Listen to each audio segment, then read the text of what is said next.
नमस्कार, मी अश्विनी बर्वे. सुपर चारचौघी या आपल्या यूट्यूब चॅनलमध्ये मी तुमचं स्वागत करते. आज आपल्याकडे माधुरी बर्वे या आल्या आहेत. त्यांच्याशी आपण गप्पा मारणार आहोत. त्या काय काम करतात, कुठे कुठे त्या काम करायला जातात आणि समाजाच्या अत्यंत तळाशी त्या जाऊन काम करत असतात. तर त्या काम करताना त्यांना काय अनुभव येतात हे आपण त्यांच्याकडनं जाणून घेऊया.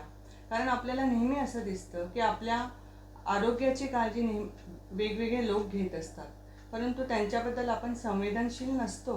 आपल्याला वाटतं की ही लोक फिरतात आहे, फक्त गव्हर्नमेंटचं काम करतायत, परंतु त्यांच्यावर कामाची जबाबदारी असते. ती कशी असते हे आपण त्यांच्याकडनं समजून घेऊया. नमस्कार माधुरी. नमस्कार. तुझं या चॅनलमध्ये स्वागत आहे. धन्यवाद. या चॅनलचं एक वैशिष्ट्य असं आहे की सामान्य स्त्रिया वेगवेगळ्या क्षेत्रामध्ये काम करतात. काम करत असताना त्यांना खूप अडचणी येत असतात आणि म्हणजे कोणतंही काम हे असं सहज सोपं असं नसतं ना. त्याच्यासाठी आपल्याला कष्ट घ्यावे लागतात. आता तुम्ही आशा वर्कर्स म्हणून काम करायला सुरुवात केली, पण ते काम तू प्रामाणिकपणे करतेस, वेगवेगळ्या गावात जाऊन करतेस किंवा अजून कुठे जाऊन काम करतेस.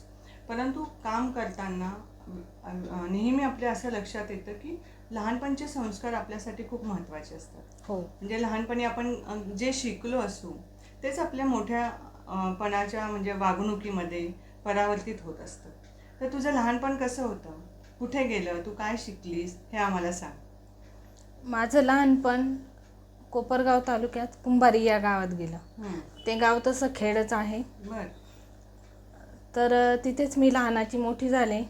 आमच्या घरात फक्त माझे आई वडील, आजी आणि आम्ही बहीण भावंड एवढेच होतो. त्याच्यानंतर माझं 10वीपर्यंतचं शिक्षण पण कुंभारी इथेच झालं. त्याच्यानंतर 11वी-12वी कॉलेज कोळपेवाडीला झालं. पण तिथे त्यावेळी अशी सोय होती का, बसची सोय होती तुम्हाला, म्हणजे कुंभारी ते कोळपेवाडी जायला अशी वाहनं होती, कसं जायचे तुम्ही? त्यावेळेस बस होती जाताना एक आम्हाला. आमच्या गावापासून कुंभारीला ती नाशिक कुंभारी अशी एक मुक्कामी बस यायची.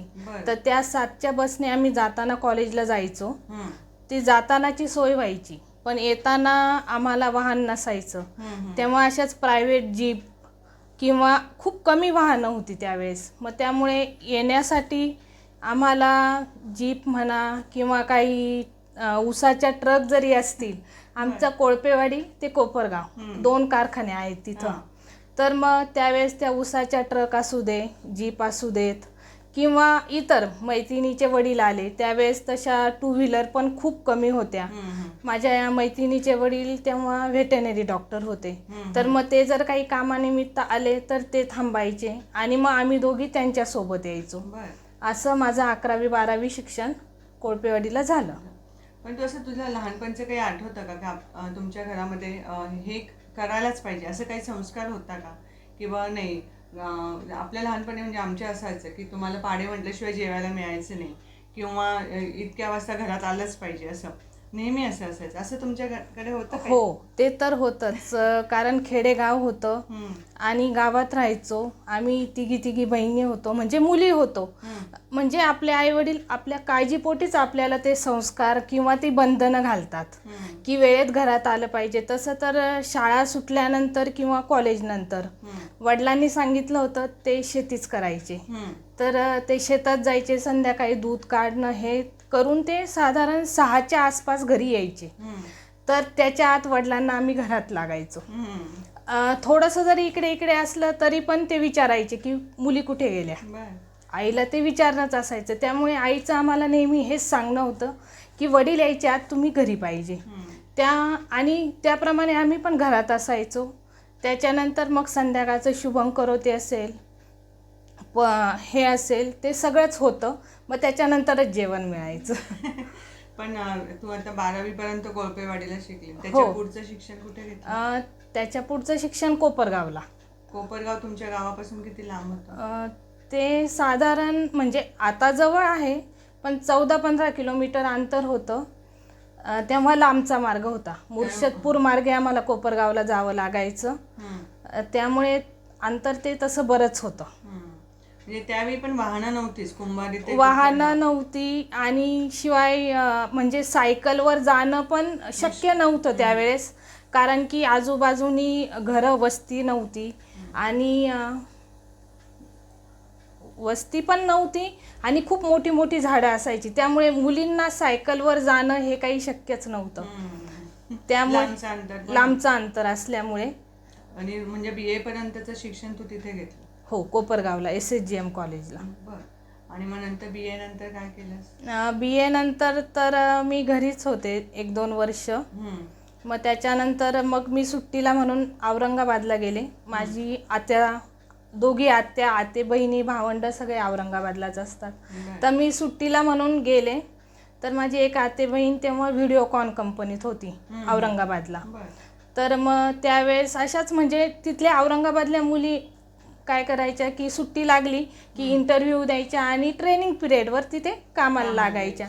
तर माझ्या आते बहिणीला वाटलं की तू पण का नाही करत आहे, तर म्हणून ती मला म्हणे चल अगं इंटरव्ह्यू देऊन टाक.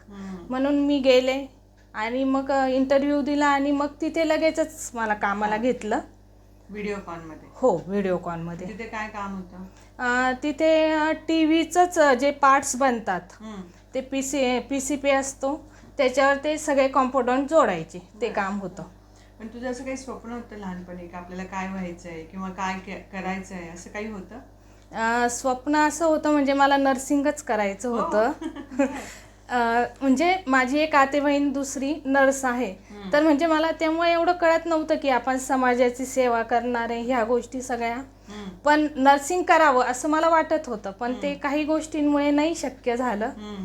पण मग मी त्यावेळेस कंपनीत 1 वर्ष काम केलं. मग त्याच्यानंतर लग्न झालं? हां, मग कंपनीत काम करत असतानाच स्थळ आलं, मग बघणं आणि साखरपुडा झाला. मग त्याच्यानंतर माझे काही दिवस बाकी होते ह्याला म्हणजे पूर्ण व्हायला कामाचे, पण मग मी रिझाईन केलं लग्न असल्यामुळे.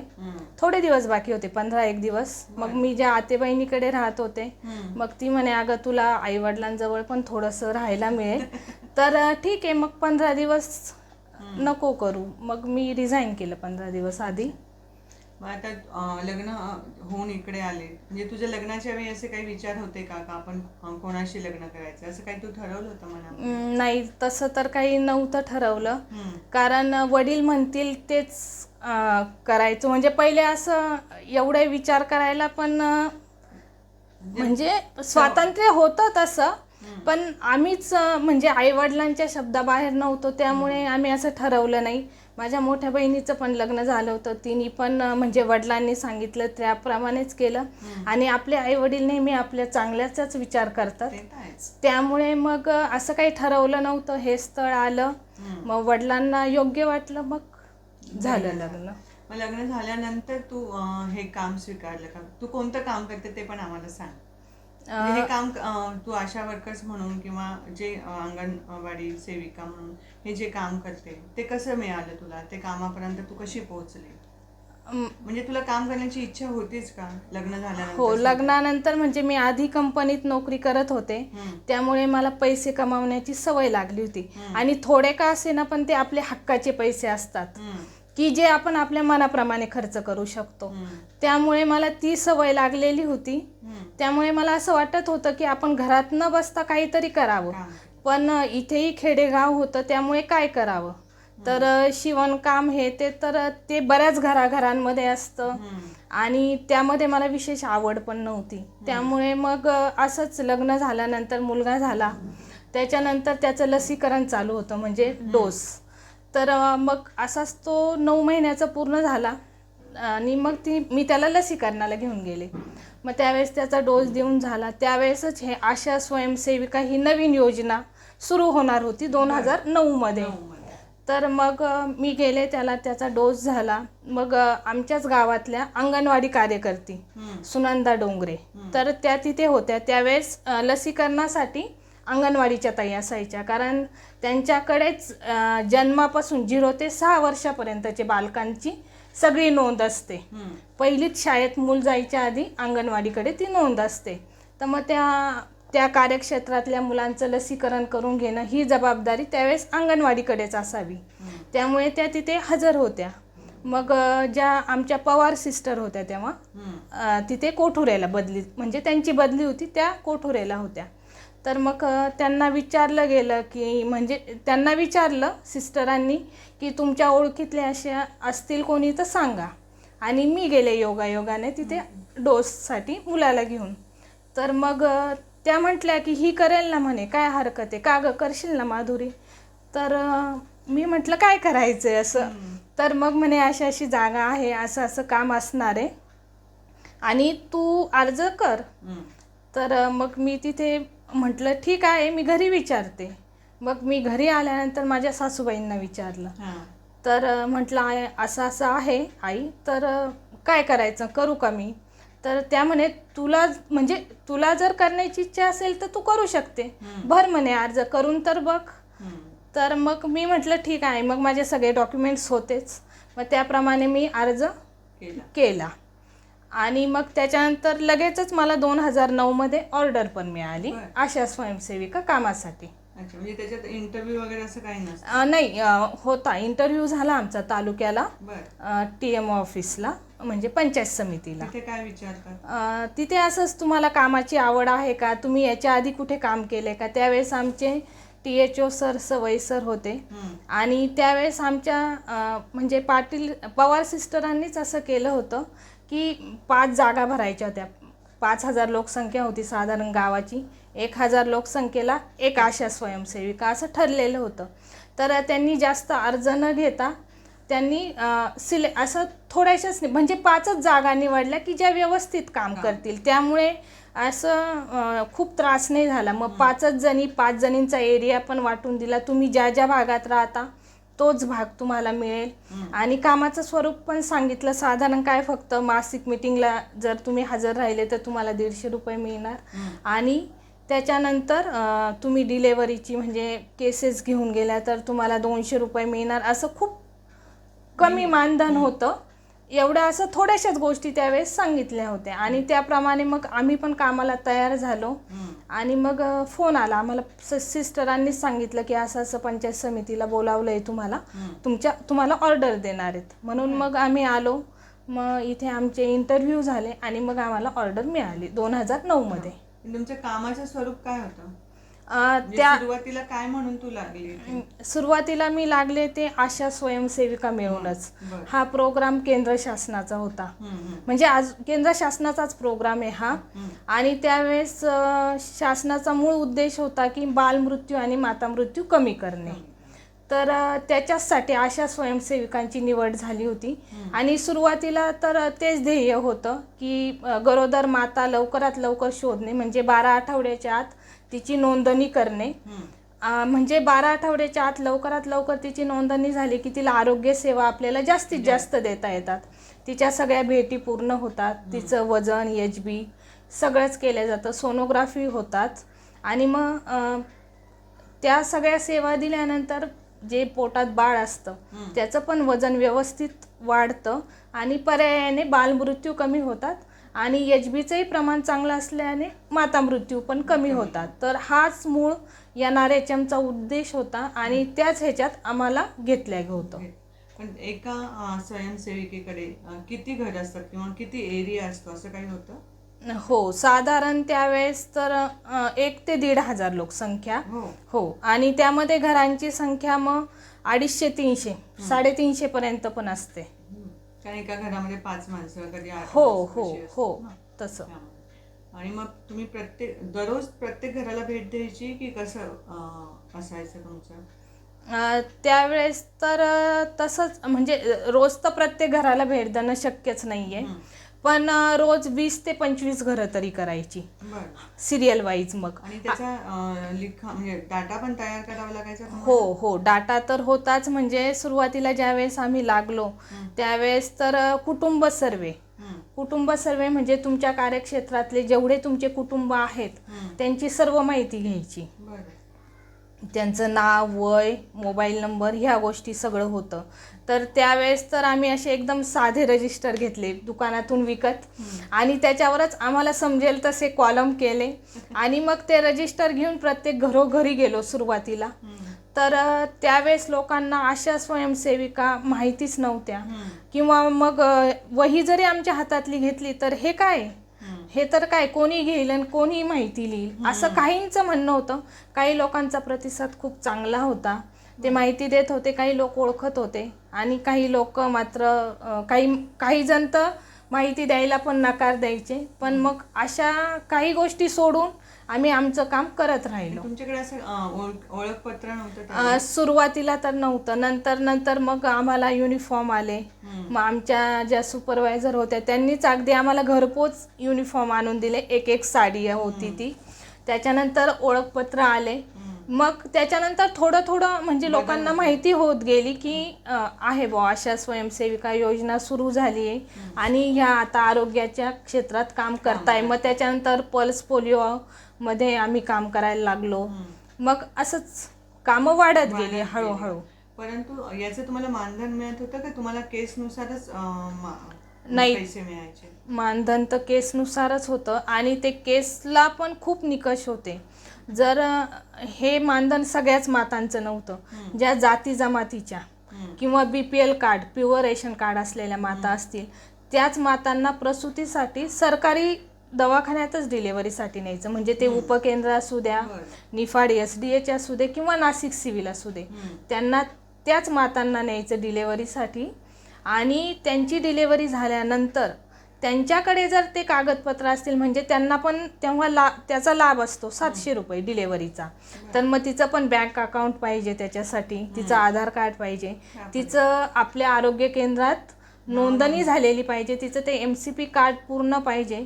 जर तिचे डॉक्युमेंट्स पूर्ण असतील तरच ते मानधन आम्हाला मिळणार, असं होतं. म्हणजे पण तुम्ही जे घरोघरी भेट देत होत्या त्याच्या स्वरूपात त्याचं काहीच तुम्हाला मानधन नाही? सुरुवातीला तर काहीच नव्हतं, खूप तुटपुंज मानधन होतं आम्हाला.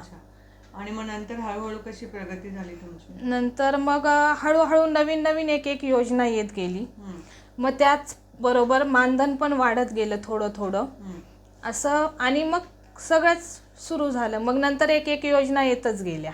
पण मला एक हे विचारायचं आहे तुला की आपण नेहमी म्हणजे ऑफिसमध्ये जाऊन काम करणं ही गोष्ट खूप वेगळी असते. म्हणजे तू आता व्हिडिओ कंपनीमध्ये जाऊन काम करत होती, आणि आता इथे प्रत्येकाच्या घरी जावं लागायचं. तर याच्याबद्दल तुला असं हे वाटलं का अडचण वाटली का ह्या गोष्टीची, की आता लोकांच्या घरी जायचं, मग त्यांना विचारायचे प्रश्न, आणि कधी कधी असं वाटतं ना की ह्या काय चौकशा करतात, असं पण होऊ शकतं सुरुवातीला अगदी. आता नंतर तुम्हाला सवय झाली त्यावेळेला काही वाटणार नाही? सुरुवातीला थोडंसं जडच गेलं. पहिला दिवस कसा होता तुझ्या कामाचा हे मला विचारायचंय खरं. पहिला दिवस तर तसा अवघडच होता. आम्हाला काही कामाचं स्वरूपच समजत नव्हतं.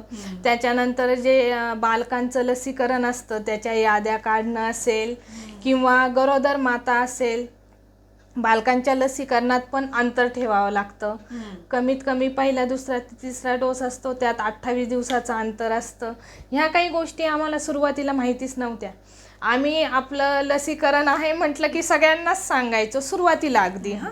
मग त्याच्यानंतर आमची ट्रेनिंग होत गेले, 7 दिवसाचे, 5 दिवसाचे, असं एकानंतर एक. मग त्यात आम्हाला पुस्तकं मिळाली, त्यात शिकवल्या गेलं बरंचसं. त्याच्यानंतर आमच्या PSC स्तरावर मिटिंगा व्हायच्या, त्याबद्दल पण त्याच्यात पण आम्हाला मेडिकल ऑफिसर बरीचशी माहिती द्यायचे. मग ह्या गोष्टी आम्ही शिकत गेलो, आणि मग त्यानंतर आमच्या कामात बराच बदल होत गेला, आणि मग कामाचं स्वरूप समजायला लागलं, आणि मग त्या पद्धतीने कामाला सुरुवात झाली. आणि आवड पण निर्माण झाली असेल. हो. नर्सिंगचं आवड तुला वाटत होतं? हो. प्रत्यक्षात हे काम किती वेगळं होतं, पण मला आवडलं हे काम खूपच. आणि ह्या कामात म्हणजे वेळ पण खूप जात असेल ना, कारण आपण 10 ते 6 अशी नोकरी नाही आहे की तुम्ही सकाळी उठले आणि कोणाच्या घरी किती वेळ लागेल आपल्याला माहिती नसतं. तर मग तू काम आणि घर हे कसं सांभाळलं? तसं तर ह्या कामात आम्हाला सुरुवातीला तर एवढा वेळ द्यावाच लागला नाही. मेन म्हणजे कसं असतं की ज्या वेळेस ते लोक घरी असतील, लाभार्थी घरी असतील, त्याच वेळेस जाऊन आपण उपयोग असतो. ते संध्याकाळी कधी संध्याकाळी, कधी सकाळी लवकर. मग त्यानुसारच आपण घरातल्या कामाचं पण नियोजन करायचं, आणि ते लोक भेटतील त्याच वेळेस जायचं. की मग आपण जर उशिरा गेलो आणि त्या घरात ती लोकच नसतील तर आपण कितीही वेळ गेलं तरी त्या कामाचा उपयोगच नाही.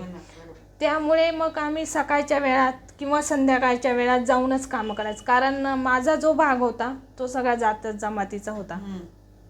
आपल्या घराला लागूनच होते बिलाटीचा एरिया. हो, मजुरी करणारे वस्ती, मजूर वस्ती. आणि किंवा मग शुक्रवारी जो बाजारचा दिवस असतो त्यावेळेस सगळे घरी असतात, मग त्या दिवशी थोडंसं जास्त काम करायचं, असंच होतं. मग नंतर तू आशा स्वयंसेविकेपासून सुपरवायझर पर्यंत गेलीस. हो बरोबर. परंतु त्याच्या आधी तू करोनामध्ये भरपूर काम केलं का? करोनामध्येच तू सुपरवायझर झाली होती? कोरोनाच्या आधीच मी आशा सुपरवायझर झाले. आमच्याकडे एकच सुपरवायझर होत्या त्यावेळेस PSC ला. तर मग त्याच्यानंतर मग तालुक्यावरून सांगितले गेले की अजून एक सुपरवायझर भरायचं आहे, कारण एकीला एवढ्या सगळ्या आशा स्वयंसेविका किंवा एवढा मोठा भाग सांभाळणं कठीण असेल किंवा काय असेल, ती पोस्ट निघाली की अजून एक सुपरवायझर भरायचे आहे. आणि सुपरवायझरला केवढा एरिया सांभाळायचा असतो? आहे PSCचा असतो तेवढाच, म्हणजे जवळजवळ सगळ्या आशा स्वयंसेविका PSC अंतर्गतच्या. म्हणजे त्याच्यात एक तालुका असतो का एक गाव? नाही, तालुक्यात जसा आपला निफाड तालुका आहे त्यात 10 PSC आहे. बर. तर त्यातली आमची एक PSC कसबे सुकेने. बर. तर मग त्या PSCत एकच सुपरवायझर होत्या, ज्या मी आशा स्वयंसेविका म्हणून लागले त्याच्यानंतर लगेचच होत्या त्या मनीषा खैरनार म्हणून. मग त्याच होत्या. मग त्यांनी ज्या ग्रॅज्युएशन झालेल्या किंवा 12वीच्या पुढे असं किंवा आणि वयात बसणाऱ्या अशा ज्या काही आशा स्वयंसेविका होत्या, म्हणजे त्यांनाच सांगितलं होतं की अशा स्वयंसेविकामधूनच आता सुपरवायझर घ्यायच्या आहे, इतर दुसऱ्या कोणी भरायच्या नाही आहेत. तर मग त्यांनी आम्हाला फोन करून सांगितलं की अशी अशी पोस्ट निघते, तर तुम्ही अर्ज करू शकतात.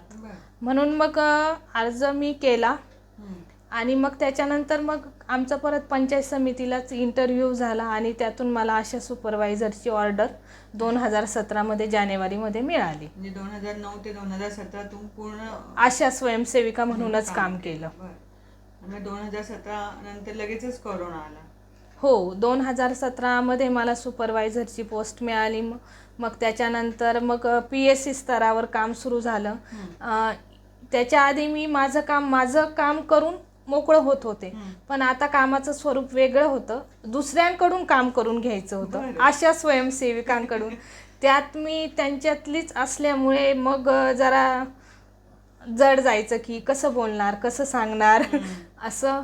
पण मग झाली गोष्टी होत्या, म्हणजे त्यांची पण अडचण तुला माहिती होती. हो हो हो. काम चुकारपणा कुठे होतो हेही माहिती होतं. हो हो. त्यामुळे आणि मेन म्हणजे मी आशा म्हणून काम केल्यामुळे भागात कोणत्या अडचणी येतात ह्या पण मला माहिती होतं.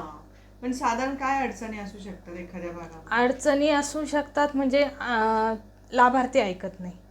एखादी गरोदर माता आहे, तिला आपण आशा स्वयंसेविका जातात की तू तपासणीसाठी चल, तुझा इंजेक्शन आहे, TDचा डोस आहे, ती हो येते म्हणते, थोड्या वेळाने येते किंवा मग येतच नाही. बालकांच्या लसीकरणाच्या बाबतीत पण तसंच होतं की बाळाला डोस दिल्यानंतर त्याला ताप येणं, ह्या सगळ्या गोष्टी असतात. ते लसीकरण किंवा तो डोस हा गावात जवळच असतो ना त्यांच्या? हो, जवळच असतो, पण तरीही अज्ञान. त्यामुळे असा म्हणजे असे लाभार्थी थोडे असतात पण त्रास देतातच. आणि लोकांचे म्हणजे ज्यावेळी मी अशा प्रकारचं काम करत होते ना शुअर स्टार्टमध्ये सोलापूरला, तर बऱ्याच वेळा प्रेग्नन्सीमध्ये बायका काय म्हणायच्या की ह्या गोळ्या घ्यायच्या नाही, म्हणजे त्यांचा विश्वास नसायचा गोळ्या घेणं किंवा इंजेक्शन घेणं. त्या म्हणायच्या आमच्या आजीने कधी घेतल्या आहेत, आमच्या आईने कुठे घेतल्या आहेत, त्यांची बाळंतपणा तर चांगलीच झाली ना. आणि असं म्हणून त्याच्यातनं काय व्हायचं की बालमृत्यू खूप व्हायचे. हो. तर असं तुम्हाला काही अंधश्रद्धांना वगैरे तुम्हाला तोंड द्यावं लागलं होतं का? अशा अंधश्रद्धा असतात बा काही लोकांच्या? असतात. आता त्या अंधश्रद्धा बऱ्याच कमी प्रमाणात झाल्या आहेत, पण असतात अशा. कारण जे आदिवासी लोक असतात त्यांना असंच असतं, ह्या फॉलिक ॲसिडच्या किंवा कॅल्शियमच्या जर गोळ्या घेतल्या तर यांनी बाळाचं वजन खूप जास्त वाढतं आणि मग सिझरच होतं. अशा बऱ्याच लोकांच्या अंधश्रद्धा होत्या. पण आता त्याच्यानंतर ट्रेनिंग झाले आणि आता काही मीटिंग असतात, VHNSCची मीटिंग असेल, मीटिंग असतात ज्यामध्ये फक्त गरोदर आणि स्तनदा माताच असतात. तर त्यांना बऱ्याच गोष्टी अशा स्वयंसेविका आम्ही सिस्टर सगळ्या समजावून सांगतो. त्यामुळे आता ह्या अंधश्रद्धा बऱ्याच कमी झाल्या आहेत. म्हणजे स्त्रियांना कळायला लागलं की आपण औषधं घ्यायला पाहिजे, त्याचा आपल्यासाठी उपयोग आहे. हो हो. पण आता हे तर काम तुम्ही करतच होता आणि त्याच्यानंतर जेव्हा कोरोना आला त्यावेळी तुमच्याकडे कामाचं स्वरूप काय होतं, तुम्ही कुठे कुठे जात होते आणि काय म्हणजे लोकांचे अनुभव कसे होते तुमचे? खरं तर अशा प्रोग्रामला कोरोनामध्येच जास्त ओळख मिळाली. याच्या आधी लोक ओळखत होते पण खूप कमी प्रमाणात ओळखत होतं. पण जेव्हा कोविड आला त्यावेळेस ते कंटेनमेंट झोन असायचे, क्वारंटाईन करायचे. मग 14 दिवस त्या लोकांना क्वारंटाईन करायचं. त्याच्यानंतर त्यांच्या आजूबाजूचे जे हाय रिक्स लो रिक्स जे आहेत ते काढायचे. हाय रिक्समध्ये अगदी कुटुंबातले लोक असायचे, मग त्यांची यादी बनवायची. त्याच्यानंतर लो रिक्समध्ये थोडेसे लांबचे लोक असतील त्यांची यादी बनवायची. ही कामं आम्हाला करावी लागायची. तुम्हाला बाहेर जावं लागत होतं? हो हो, बाहेर जावंच लागत. एकही दिवस सुट्टी नाहीच मिळाली. कोरोनात तर काम खूपच वाढलं होतं. त्याच्यानंतर मग त्यांची यादी बनवून त्यांच्या टेस्ट करायच्या कोविडच्या. मग ते पॉझिटिव्ह निगेटिव्ह आहेत का ते बघायचं. मग परत त्यांचे जे आहे त्यांचं टेम्परेचर बघायचं, त्यांना ताप आहे का. त्याच्यानंतर ऑक्सिजन लेव्हल बघायची. ते शासनाने आम्हाला पुरवलं होतं. मग ते सगळं बघायचं. त्यावेळेस तर आशा स्वयंसेविकांचं खूपच महत्त्वाचं काम होतं. म्हणजे पूर्ण घरोघरी जाऊन 14 दिवस त्यांचं टेम्परेचर आणि पल्स ऑक्स घेणं हे आशांचंच काम होतं. हो, खूप रिस्क होती त्यावेळेस, खूपच रिस्क होती. पण मग सर्वांनीच खूप मनापासून काम केलं आणि त्यावेळेपासूनच जास्त आशा स्वयंसेविकांना ओळखल्या गेलं. ट्रेनिंग द्यायला आणि याला सुद्धा काही वेळ मिळाला नाही. साहित्य दिलं, हे कामाचं स्वरूप असणार आहे आणि हे करायचं आणि त्याचा डेली रिपोर्ट द्यायचा. दुपारपर्यंत तो रिपोर्ट द्यावाच लागायचा. आणि रोज नवीन पेशंट वाढायचे, नवीन कंटेनमेंट झोन वाढायचे. मग तो एरिया सील केलेला असायचा.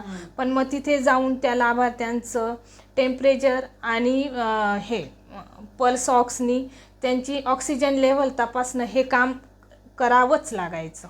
पण तुला भीती नाही वाटली त्यावेळी? भीती तशी थोडीशी वाटली होती आधी. ज्यावेळेस आमच्याकडे पहिला पेशंट निघाला कोरोनाचा त्यावेळेस तो मौजे सुकेण्यामध्ये निघाला. म्हणजे आमच्या PSC अंतर्गत तो पहिला पेशंट होता आणि ते पेशंट बाहेर गावावरून आलेलं होतं. पण आदल्या दिवशी रात्री समजलं की असं नवीन पेशंट निघालं आहे आणि जायचं आहे सगळ्यांनाच. म्हणजे टीमनी सर्वे करायचा आहे. म्हणजे सगळ्याच आशा असतील किंवा आम्ही सगळे आरोग्य कर्मचारी असं टीमनी सर्वे करायचा आहे. मग ते समजल्यानंतर थोडंसं मनात वाटलं की आज म्हणजे कोरोनावर औषध नाही आहे. आपलं एवढं मोठं कुटुंब आहे, आमची जॉईंट फॅमिली, वयस्कर लोक सगळे घरात.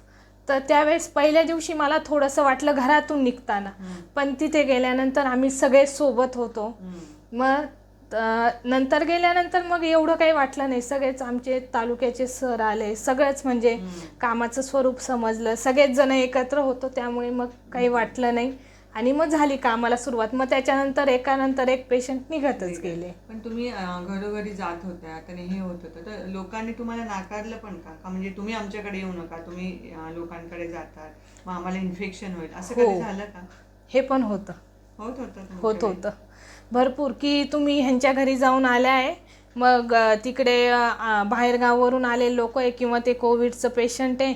पण मग आम्ही त्यावेळेस असंच करायचो की जे आजूबाजूची घरं असतील ती आधी घ्यायची आणि शेवट त्या पेशंटच्या घरी जायचो की त्याच्यानंतर आपण दुसऱ्यांकडे जायचं नाही, जेणेकरून दुसरं कोणाला इन्फेक्शन होणार नाही.